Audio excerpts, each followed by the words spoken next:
wanted to create a convention that we felt like was truly built from the ground up to be very inclusive of everyone, like make everyone feel like they really belong in the world of fandom, because they do.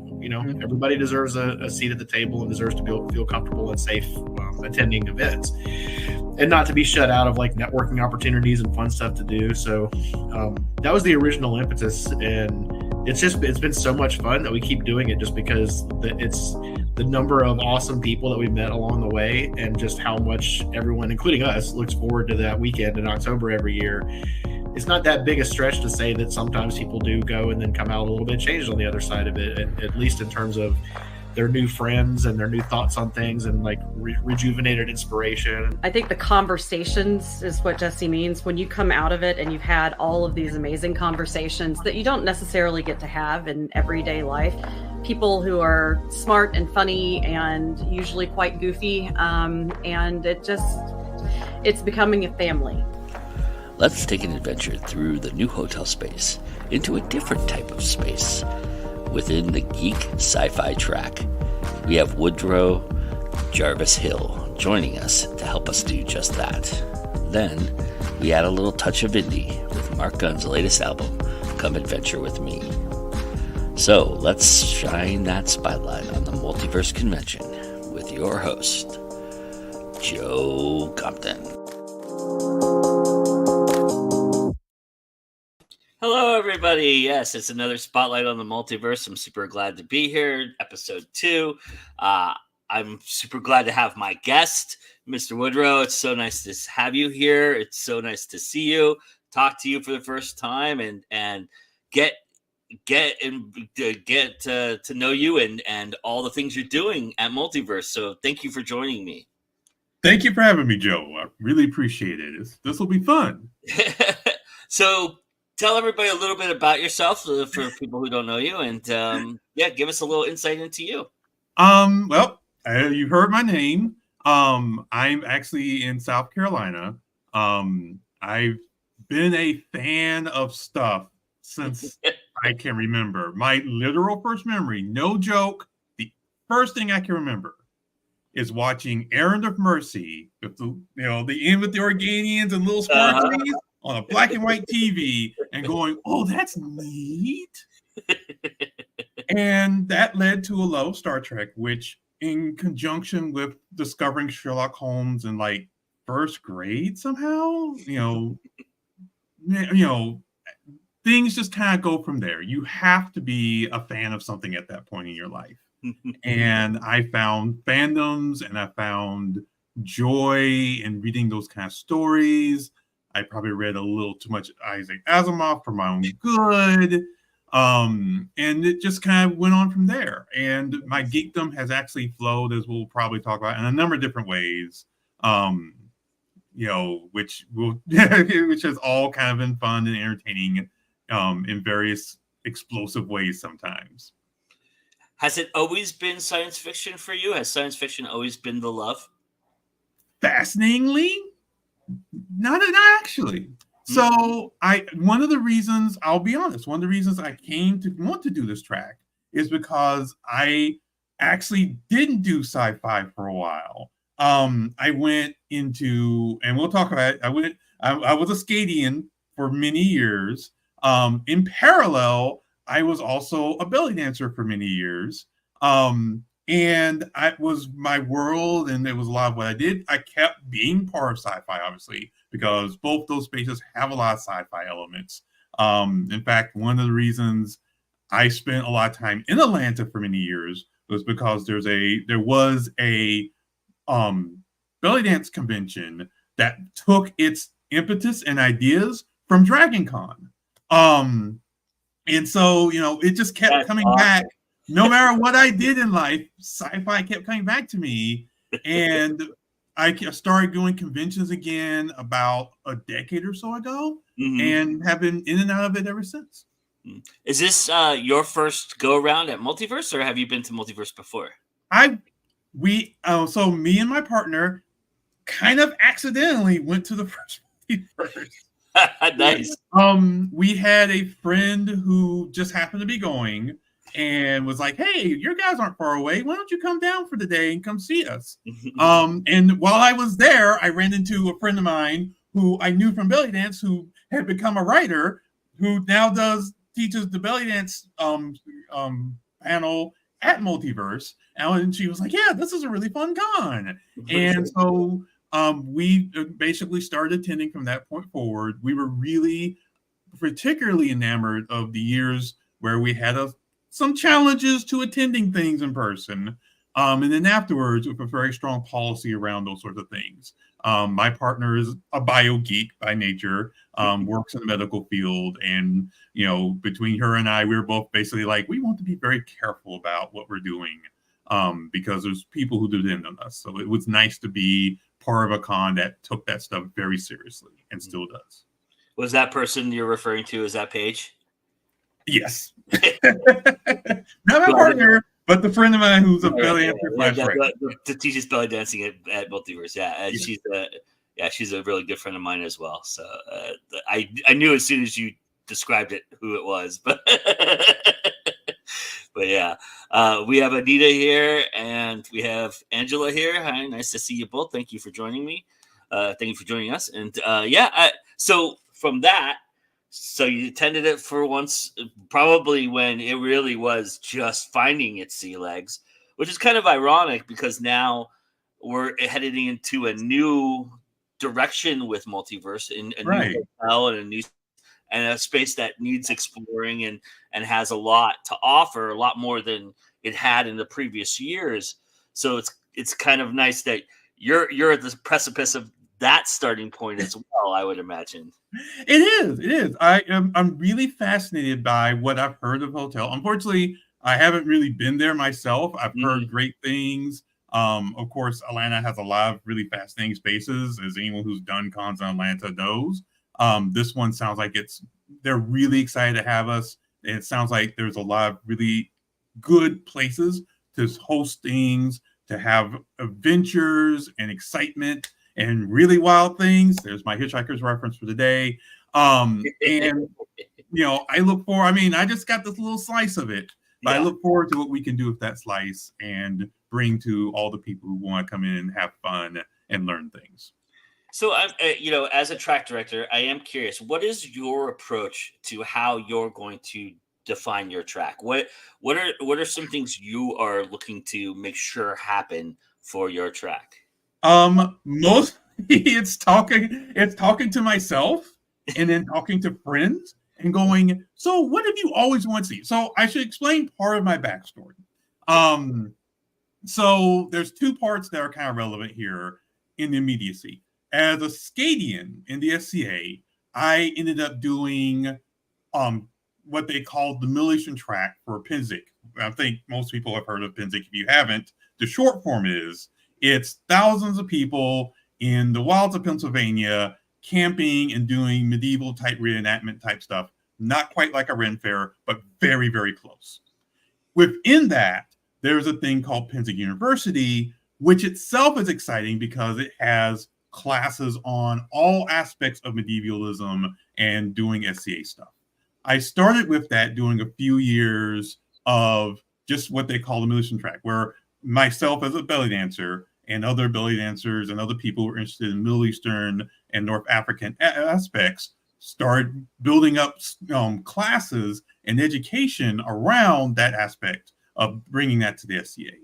And then from there, I did a year of the full Pinzik University experience. So I was what they call Pinzik Chancellor, and that was about 1,000 classes and other related things.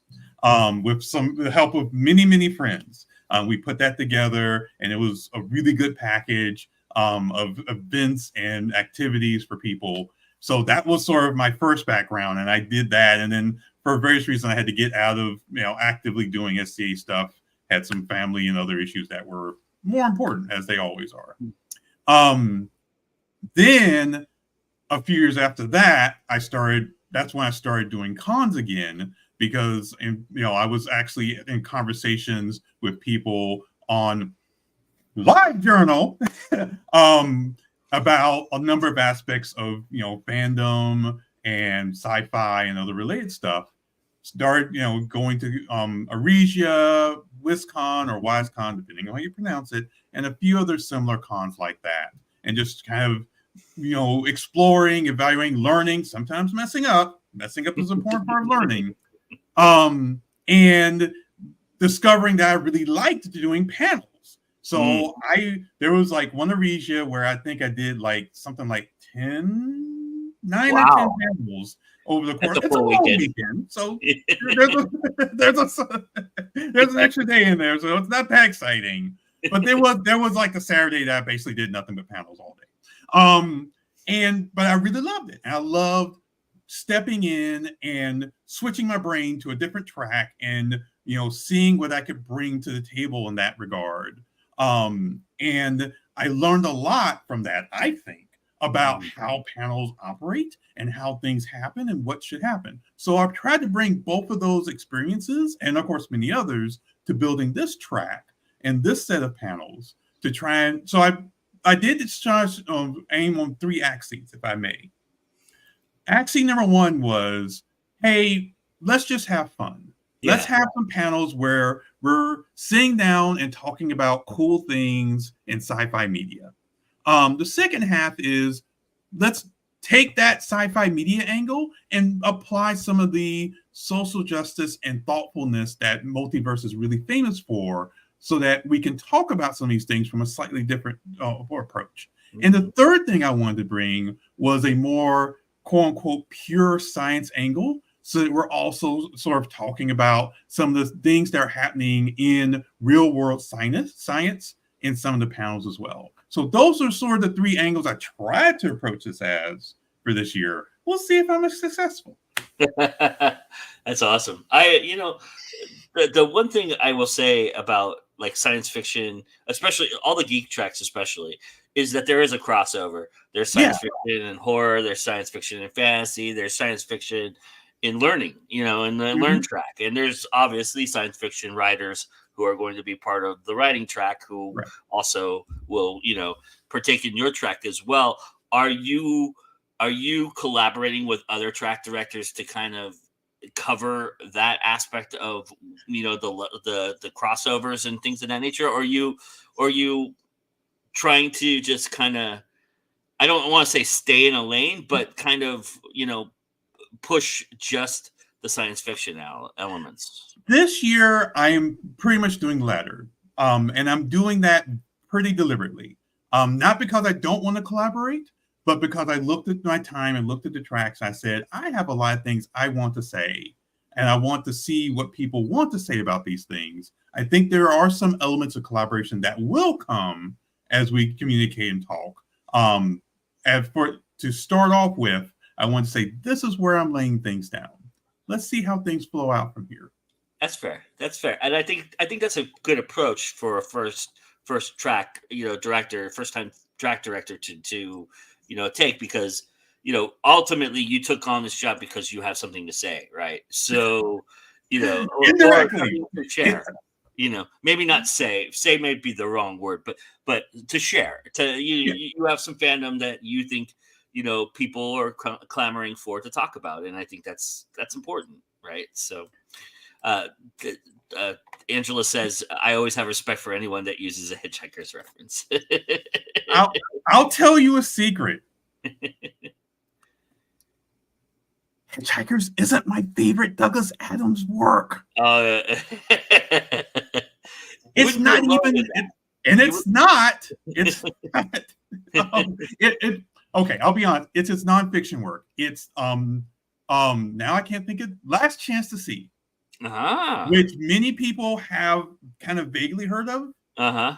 It's where Douglas Adams went off and did this like whirlwind world tour, basically trying to trace down a number of fairly endangered animals and species. And it's my favorite Douglas Adams joke, which is about snake venom. So I won't go too far into it, but it is absolutely hilarious. I cannot believe that he got away with what he wrote in there, because it's just so amazingly sharp. But it's my favorite work of his, because I loved Hitchhikers, but there's a whole thing we can talk about hitchhikers. Maybe I'll do a panel about hitchhikers next year. There is no panel about hitchhikers this year. Sorry, folks. So far there isn't. We'll see what happens. So can you give us a sneak preview of what you might be presenting out there? So because we're going to have a lot of people who will be there as guests who may want to sign up for some panels. So give them a sense of what you might be offering for them. Yeah. To try to sign up for. So like one of the things I wanted to do is try to smash things together in different ways. So specifically, one of the panels I have on the board is, hey, we have Star Wars and Star Trek. They always seem to go together like peanut butter and oil. But weirdly enough, there's a synergy here that I think most people haven't thought much about, where both these storied franchises in the last couple of years have done stories where the galaxy that they're in, they suddenly went out of it. What does that say about both of these franchises and the storytelling within them, and where, what's interesting about what they did? Because I thought that was something that I hadn't heard anyone really talk about. I was like, yeah, I think we can get an hour of this. On the flip side, there's a panel I tried to put together. And again, some of these I put together based on things that guests actually recommended.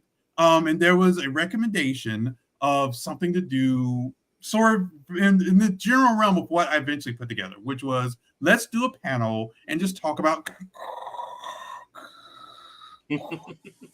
So there's a panel on sleep and relaxation and rest, where I want people to come in and talk about it both from a scientific point of view and from an anecdotal point of view. Because, as I say in the write-up, you don't get a lot of rest at con, so you might as well come here and talk to us about it.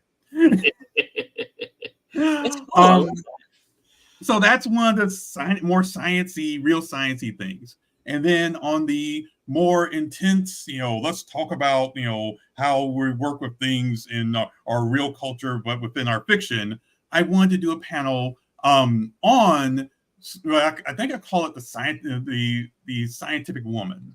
And the specifics of it is, there's always been this gendered aspect to the quote unquote science hero. And especially when it's talking about, I am a hero who has changed themselves and for science. But there's always been, and especially in the last 40 or so years, some aspect of that aligns to women. The bionic woman is the one that always leaps to my mind, and that tells you how old I am. But there have been other aspects over the last few decades. And I was like, what can we say about the fact that women out there are now getting these chances to be either because they designed it and built it themselves, or because someone designed and built it for them, these kind of science heroes who have inbuilt or built over themselves the tools that make them quote unquote more than human. What does that imply? What is that saying about our culture? So that's 3 examples of the kind of range I'm trying to apply to interesting practice here. And you're really broadening the spectrum, which I love. Now, how much of have you're taking over a track that's existed for now? This will be the 6th year of Multiverse, so you're taking over a track that's existed for 5 years, and there are some popular things that happen within these tracks. Have you had a discussion with Vanessa or anybody about those popular aspects and bringing anything back? I kind of did. I did talk to Vanessa and kind of pull. What I did was I pulled the previous tracks and I kind of looked through them and said, well, what's in here that I think is interesting and fascinating that I would want to bring forward? So I'll give another example. There is a panel on our good friend Sam Wilson, who's of course now officially Captain America. Yes. And spoilers for anyone who hasn't looked at the news recently, his movie's coming up very soon. So I did set up something to talk about that. I will say, in contrast, I now kind of regret I didn't set up a panel for Storm, because Aurora represented in X-Men 97 very well. They just announced the team for her new upcoming solo series. There's a lot of fascinating things going on there. Again, that might be a next year thing. but certainly Sam Wilson is one example of something that we had in the past that I'm trying to bring back forward for this year. There's a particular late night panel that I'm thinking of, and you can tell me yay or nay on it. But because one of the things that's infamous at Multiverse is the late night Friday night or Saturday night panel that happens. I think most of the time it's Saturday night. Although I think there's going to be some adjusting this year so that certain people can go to certain things, so that we're not all having to make horrible choices at 10 o'clock. But because that has been a thing in the past as well. Right. But at that witching hour for the science fiction track has always been the alien autopsy panel. Are you looking forward to bringing that into the forefront, or are you changing things up and bringing something new to the 10 o'clock hour? I will confess I did change things up. I think what you'll find at the 10, I will say this year I did slot in for now, and we'll see how it goes, a couple of 18 plus panels. Okay. One of which comes from me thinking about some things. I don't know how much I can go into in this stream. Yeah. But suffice to say that let's not get in trouble with the boss. She's watching. Exactly. What we're trying to do here is not just go, oh yes, it's 18 plus, let's go wild, but actually say, what are we actually talking about here, and in a thoughtful way, in an engaged way, and still hold to a lot of what the multiverse stands for. So I do have to confess the alien at this point has not been slid in. But what I do think we have in here is some interesting approaches for ways to talk about things that would be fairly interesting, I think, for the folks who are still up at 10. I think new transitions and new things are always welcome. So I mean, that's the cool thing about Multiverse is it adjusts on the fly always, and it's very easy to do that with the group that we have. It's one of those wonderful things about Multiverse, I think. What has been your biggest takeaway, your biggest surprise per se about doing this job? This job. How easy it's been to slot into, I'll just take care of that. And what I mean by that, you already know what I mean. Yeah, of course. Because I am because of I just told you where I came from. I'm so used in some ways just being like, oh no, I got it. To just be able to kind of step back and remember I'm part of a bigger thing. And to allow myself to be part of that bigger thing and work with others in that way has been really fascinating. And I'm still sort of working through it. I mean, so that's been the most, I won't say it's been the biggest in the sense of, this was a big rock, but more in the sense of this is something I continue to be thoughtful about and grateful for. That I know that if push comes to shove, I can just be like, I really need help with this help. And people are out there ready to step in and assist.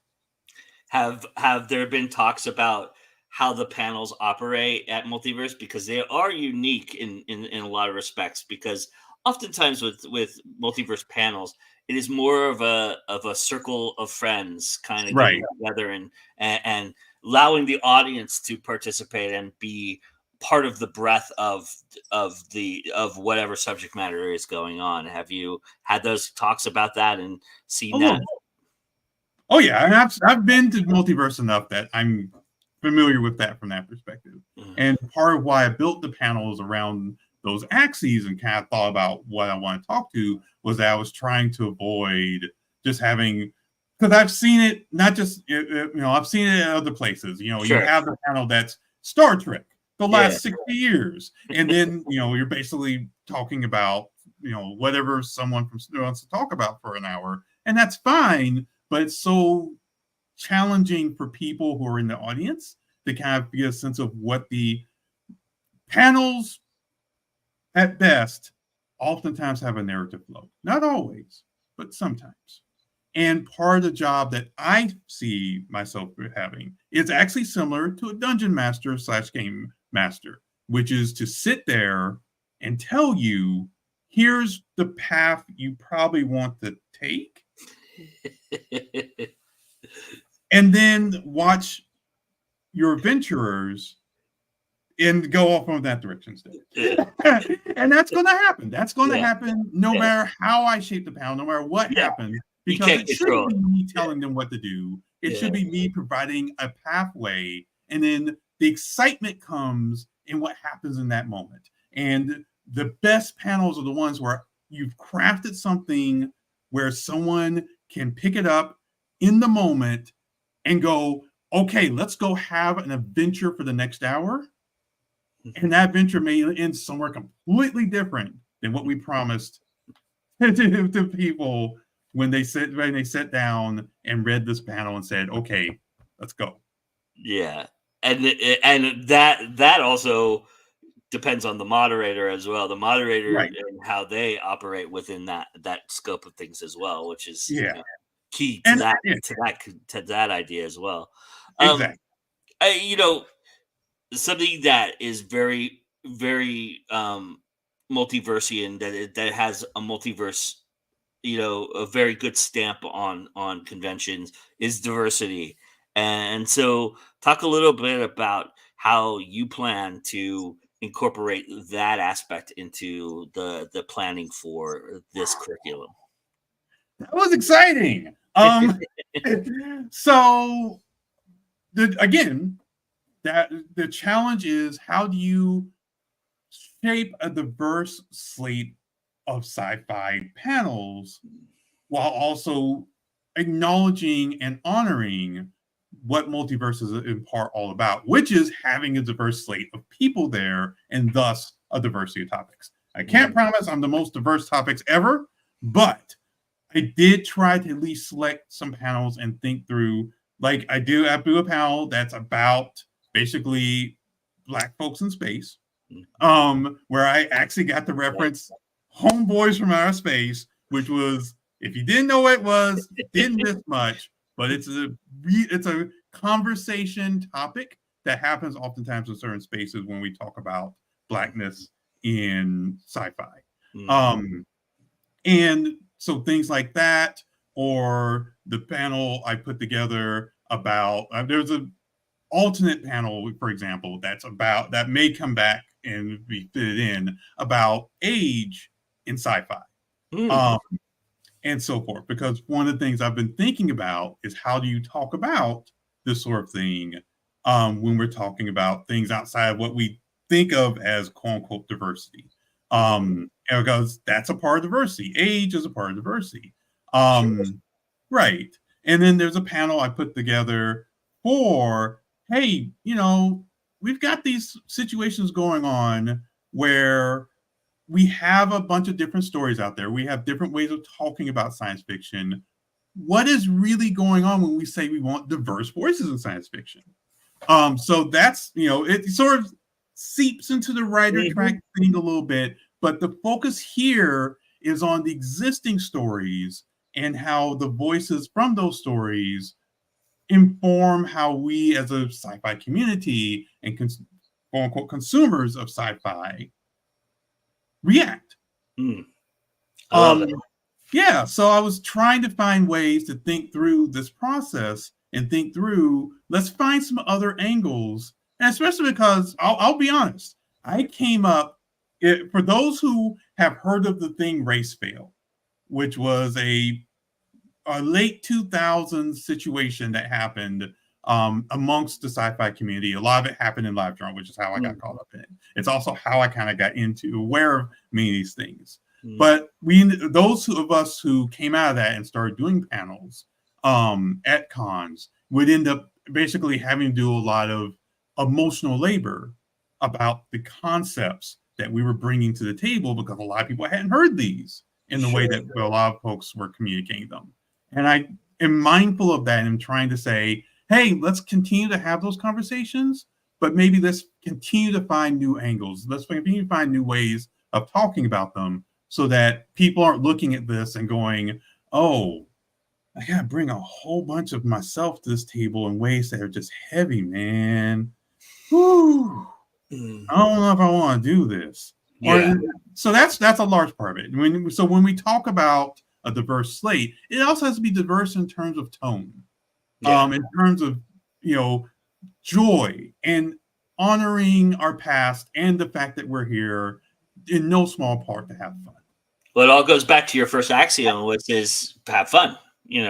That's it. I mean, you can have heavy conversations and heavy discussions, but centering it around a fun aspect or fun atmosphere, that's really what the aim is with that kind of idea, I would imagine.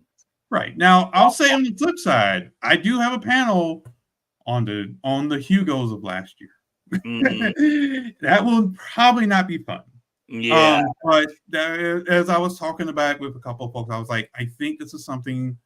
The reason I'm having the panel is not to go have another hour-long castigation of what happened in that, but rather to say, what can we learn from that?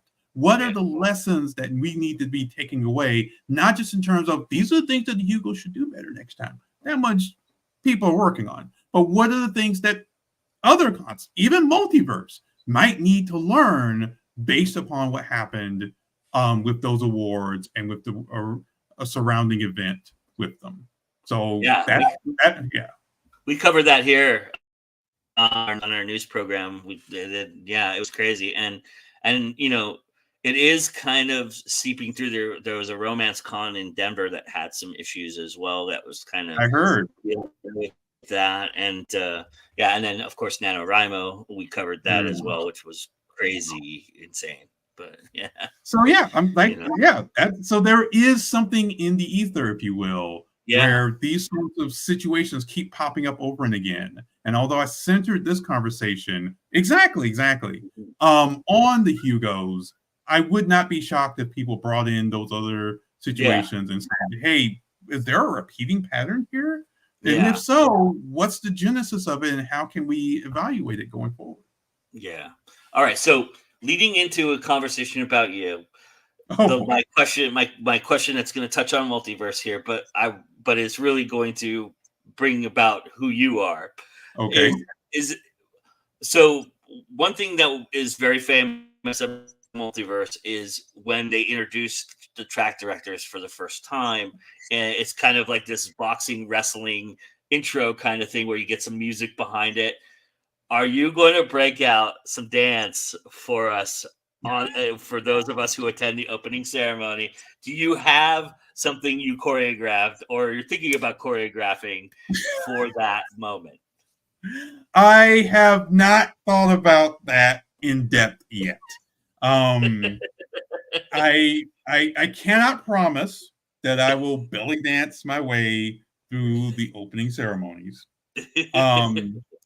I can promise that I will boost my voice in a most glorious way in order for everyone to understand the importance of attending every sci-fi track item until the end of the con and the universe therein, or something like that. Fair enough. Yeah, we'll look forward to that. So I am curious. You've spent a lot of time in a discipline that is really interesting and really diverse too, which is very cool. And it has a lot of culture and a lot of history behind it in belly dancing and dancing in general. What do you feel like that has given you as a person that you didn't expect it to? A lot, and I mean a lot of history books. You can see there's one. That's all history books. There's two over there. There's one more. Yes. But no, seriously, what that has given me more than anything is an opening to understand my own history and culture. So, okay, let's get serious here for a moment. I grew up in what is called the Joshua generation, which is where African Americans who had overcome Jim Crow Basically, we're raising the kids who never saw Jim Crow. Mm. And part of how my parents dealt with that was to not talk much about that situation. So I grew up not understanding that there was something that happened, but not really understanding the nuance and detail. And then I got into the SCA and the belly dance, and there was all this history, obviously, in the course of SCA. Maybe a little less obvious in the course of belly dance, but trust me, there's a lot of very fascinating history and anti-history, if you will, that's very complicated to explain. But suffice to say, there's a lot of stuff to explore. And that really ended up fascinating me. That was possibly the most fascinating part of being a dancer, was doing the research. And then I realized I had not really researched my own history.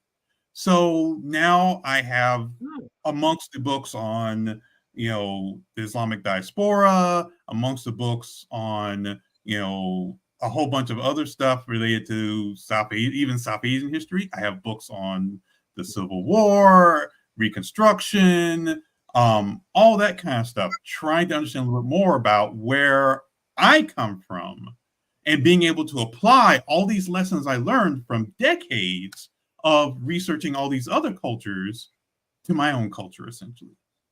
That was incredibly powerful. I mean, and just bring it back to sci-fi for a moment. I had some inkling, for example, of the Tulsa Race Massacre. But like a lot of folks, watching it in that first episode of HBO Watchmen was just mind-blowing. And that, to me, is a great example of the power of science fiction to take even things. We used to talk a lot about allegory. That was the great thing about Star Trek, was that it was basically able to break through a lot of prejudice and rigid thinking through the use of allegories. And now we're in a space, I think, and I don't have a panel for this, but it's just my thought, where we don't have to be as allegorical and we can go directly to that moment. And because we have shows about time travel and we have shows about being able to reconstruct history in various ways, we can just say, hey, this thing happened, or these people are real in the real world, and just talk directly to that. We don't have to live with an allegory in order to talk about important issues. And I think that that's a really radical change from the state of things when I was a kid.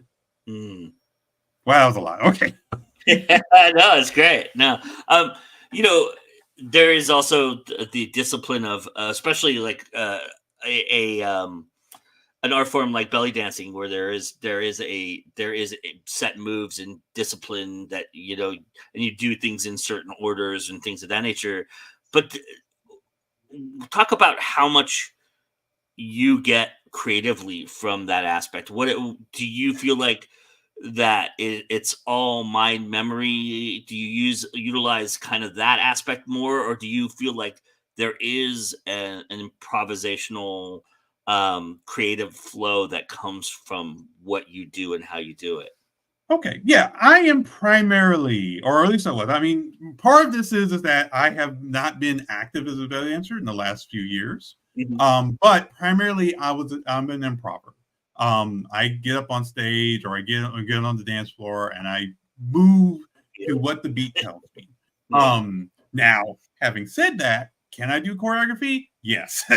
Some people argue not great, but I am capable of it. And for me, that choreography part comes from, it is muscle memory, but it's more than that. It's the ability to understand and look at a piece of movement and break it down and then reconstruct it back in your head, and then have the ability to take that reconstruction and flow it through your muscles. And that is something so powerful and so amazing that I wish everyone could have that. I think everyone can have it to a large extent. One of the things I did teach on and off over the years, I did dance. And one of the things you would hear is, oh, I can't dance. And I'm like, trust me, if I can get up and dance, you can There are people who have very legitimate situations around dance, and that's not, we would never knock that. But I also saw a lot of people who the situation was they had been told all their life, you can't dance. And the problem is to get them over that hump from a psychological aspect, to be supportive and strong. And that's what I tried to bring to myself to a large extent is, okay, Woodrow, this one's a tough one. You're having trouble remembering it. Let your body engage with itself and remember the pieces of things that you've been trained to do. That's awesome. And then just flow through them. Nice. Yeah, I mean, that's how you quell nerves, right? You just, the muscle memory kicks in and, you figure that out. Angela says, that's so cool. Okay, Woodrow. Yes. One of the things that science fiction has is a deep fandom base, right? So I'm putting you on the spot right here as my last question. Mr. Hill, what hill will you die on? What is a science fiction hill that you will die on? Which one? No, pick one. Pick a good one. Pick one that we can look at. Okay. And people, depending on what we do as the final track, people will look at the track and go, oh yeah. I will die on the hill that Star Trek Discovery and the Chibnall era of Doctor Who are both great works of science fiction. It's not a bad hill to die on. I don't think so. No. And I can explain it in glorious technical detail if you want.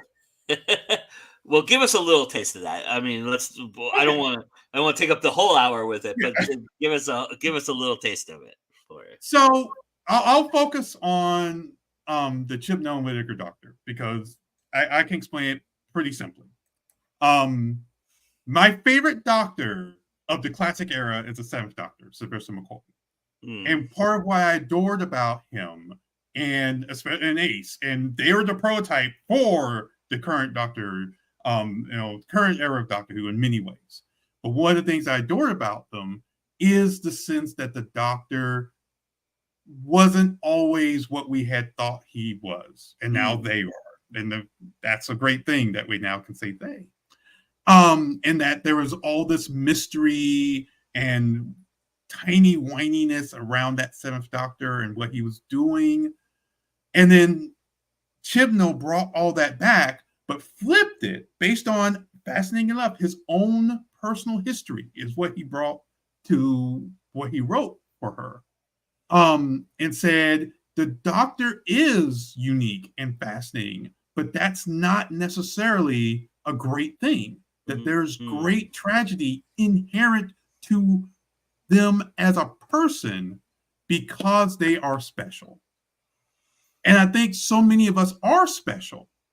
And I think we sometimes have to remember that the specialness is an important part of who we are. It's a great part of who we are, but it's also something that we all have, unfortunately, I think, to a large extent, seeing some level of tragedy from being that level of special. And that's okay. It's all right to have seen that tragedy and to allow it to let you grow and also to let you hold yourself tight and hold tight to others. And I think that was a large part of what he was bringing to the table with what he had Whittaker playing on the screen. I love that. It's a great way to end this unbelievably awesome conversation. As evident as we hit the 45th minute of our conversation, we could talk all night about all of this wonderful stuff. I really, really appreciate, Woodrow, you taking the time to come and talk to me and giving everybody out there a taste of what the science fiction track is going to offer this year at Multiverse. It's been a wonderful conversation, so thank you so much for this opportunity. Thank you, Joe. I really appreciate it. Awesome. I hope this is fun for everyone. I think you're going to get some people excited about science fiction this year, which is really great. Not that they weren't excited before, but a new excited, a different excited, which is always an interesting and neat thing to do at a con, especially a con that's been around for a little bit now. So that's really cool. I love that. Well, I'll see you in October, sir, and I can't wait to meet you in person and talk, and we'll have some conversations. We'll have a discovery conversation. Yay! But yes, everybody. So thank you to Mr. Woodrow Hill for joining us, and the science fiction track. We're gonna take a little tiny break, and then I have a special treat for everybody here for the Multiverse show. So we'll be right back, and then I will unveil the treat.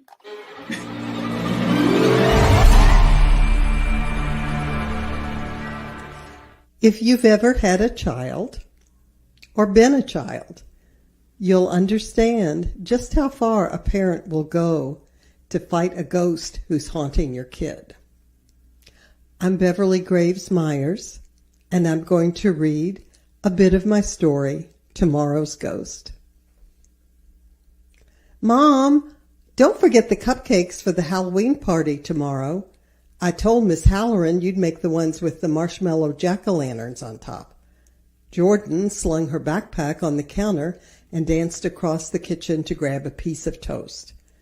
Kathleen groaned as she simultaneously poured orange juice, reached for the peanut butter, and closed the refrigerator door with her foot. Each one of those fancy cupcakes took 10 minutes to decorate. She'd be up half the night. I don't know, honey. Things have been really crazy at work, and I may have to stay late. Couldn't I just send some of those slice and bake cookies that have the pumpkin faces already in them? They'd be a lot easier. Her daughter unleashed the guilt-producing whine that had taken 10 years to perfect. No! I already told everybody how cool your cupcakes are. All the kids will think I'm really lame if I bring grocery store cookies. All right, Kathleen muttered. Staying up past midnight would be worth it if a few Halloween goodies could replace Jordan's recently acquired preteen pout with some old-fashioned, childish excitement.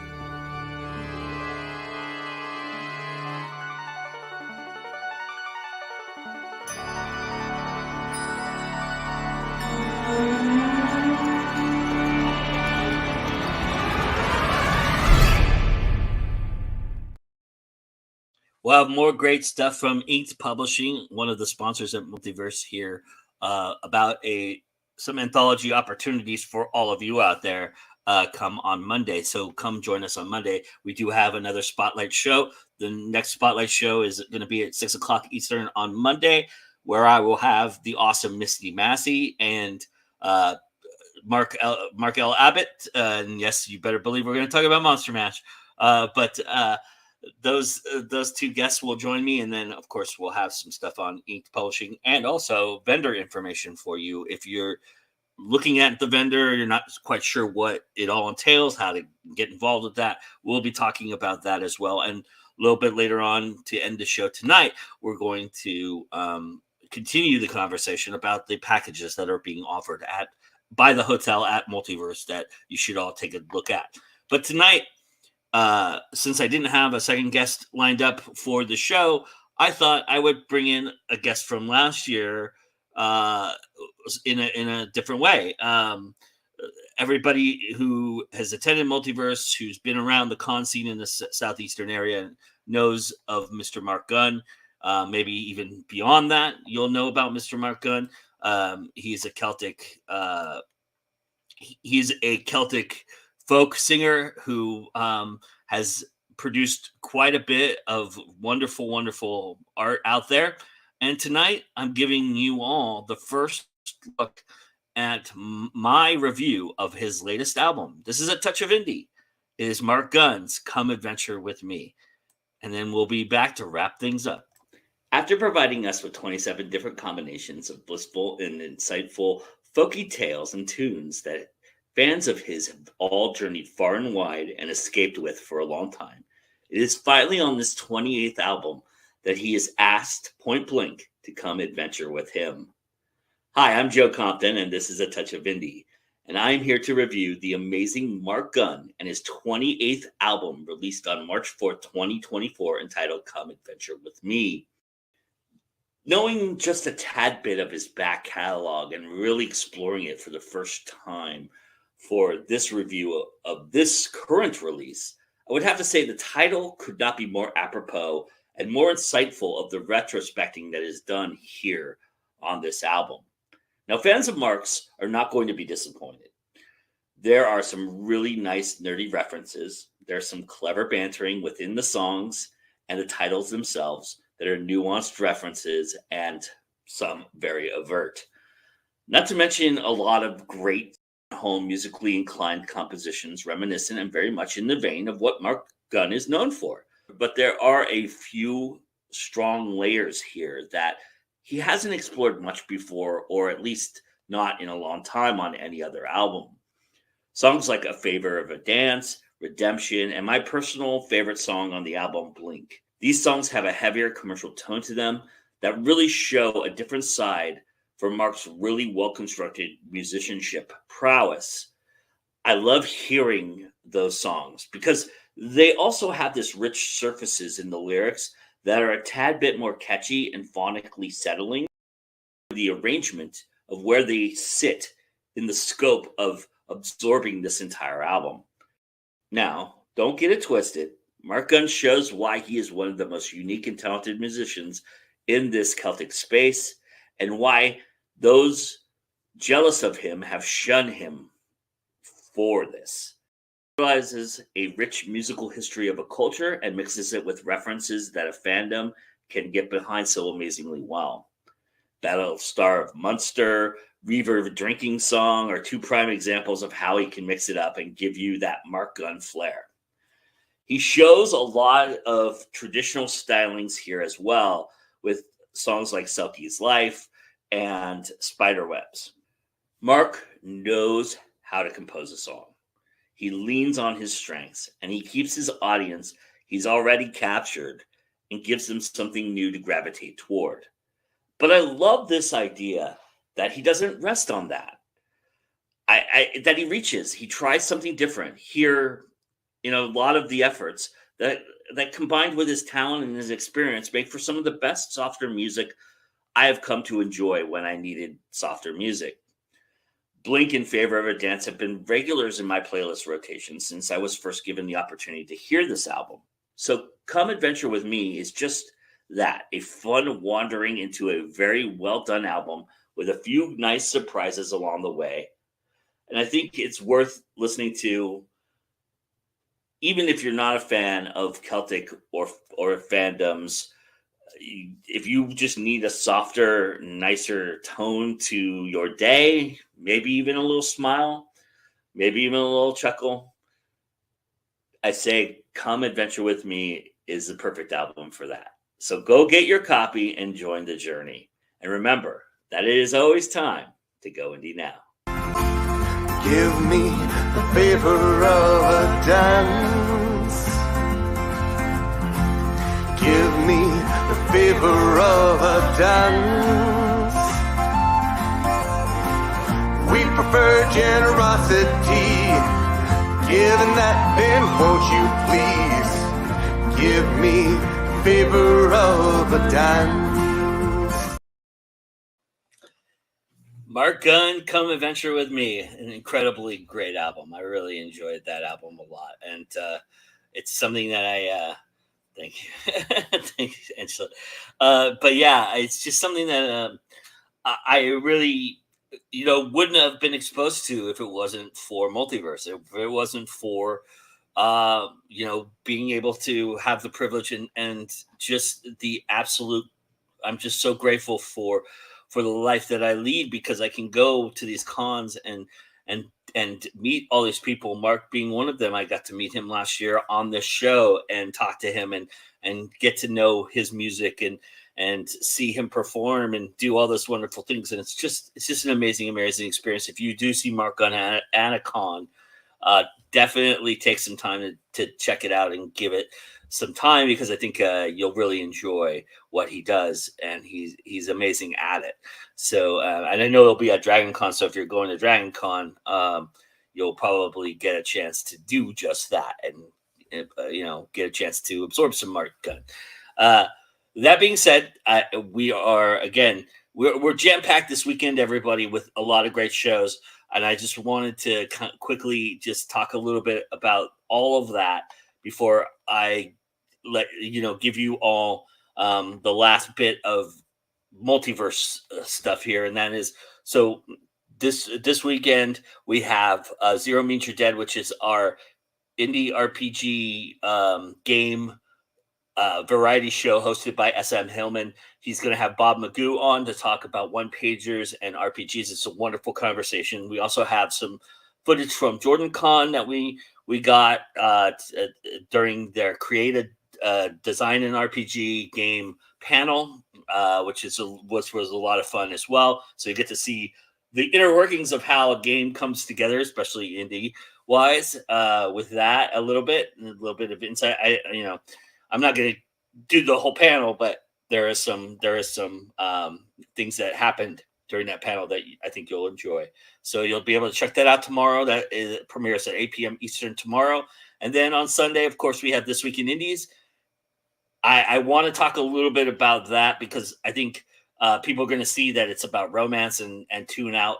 But really what the design is a panel I've been really wanting to do a long time. And I just happened to have the four perfect perfect artists to talk about this very subject with. And they're amazing at what they do and how they incorporate romance into not just romance-laden product, but they also have different genres that they all work within, and they utilize romance for that purpose. And I think it's a valuable conversation to be had because it is nuanced and it has changed and evolved. And I think that is something that might benefit a lot of people, that conversation. So hopefully you all come and check that out at noon Eastern on Sunday. And then, like I said, Monday night, 6 p.m. Eastern, we have another spotlight on the multiverse. We have a great show with great guests, Misty Massey, Mark L. Abbott. It's going to be an awesome show. And come check that out. And then right after that, at 7 o'clock Eastern, we have Juliet Rose with her First Time for Everything show, which will feature Vanessa Junta. So the program director of Multiverse will be on that show, and that'll be an awesome show as well. So everybody go check that out and enjoy that.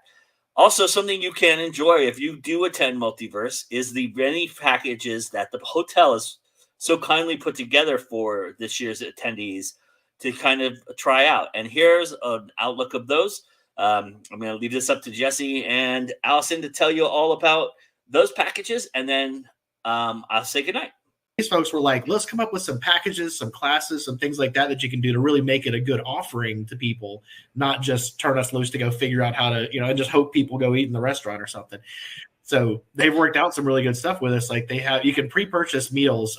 There's let's see, it's dinner Friday, all 3 meals on Saturday, and then breakfast and lunch on Sunday. You can buy them a la carte one at a time, or get them as a package.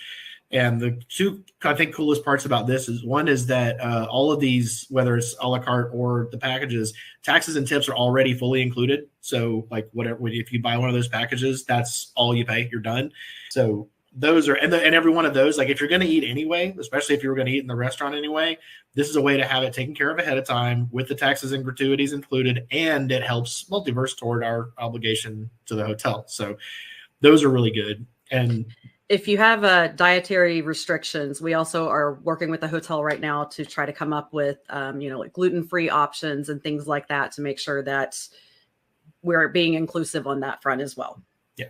And one question we've gotten a few times to go ahead and answer is that we will still have our con suite like we always do. This is not to replace that, but not everybody eats at the con suite. Sometimes you don't have time. Sometimes you want to, sit down and have a meal in the restaurant. So, and they also they went a step further and added some other stuff. Like there's a wine tasting I think that one's on Friday evening. Then their staff is just fantastic. They have their chef there and the whole staff are great. So you can do a wine tasting there. You can purchase that ahead of time. Limited numbers of those. So if you want it, you got to get it before they run out.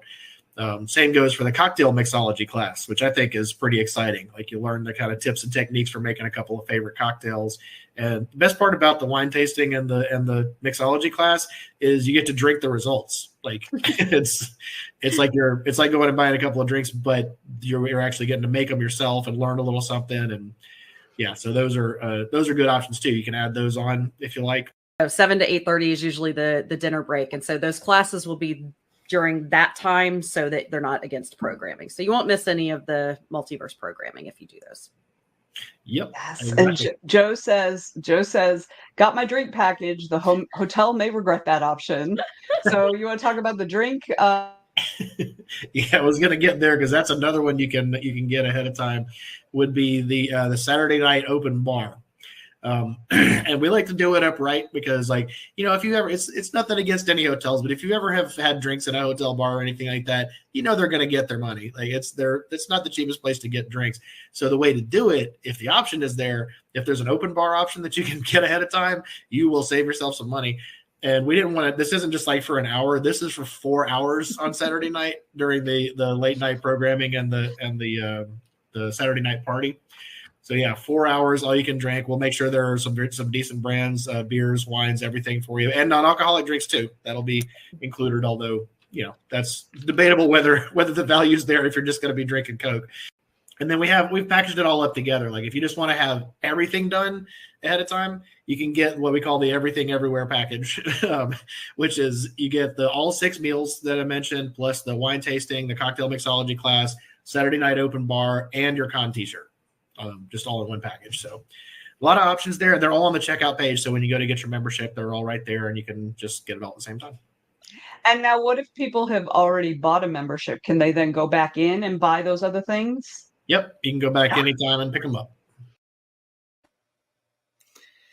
Yes, you can do that. And I don't know if that entices you to come to Multiverse or not. Certainly would help, I think. And if you are planning on attending Multiverse, as Angela aptly says here, thanks for sharing all this. I didn't know about Multiverse until watching your channel. I'm really happy to bring it to the forefront because it's a wonderful con. It's obviously one of my favorites. And I'm, again, so lucky to be able to talk about it and do this. Thank you to Jesse, Allison, and Vanessa for affording me that opportunity. And thank you to all of you for watching, for commenting, for liking.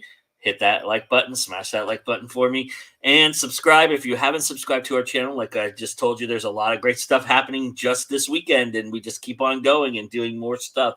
So I'm really looking forward to all of that, including another spotlight on the multiverse. And with that, I'm going to say goodnight, everybody, and thank you for joining us. And remember that it's always time to go indie now. We'll see you again soon.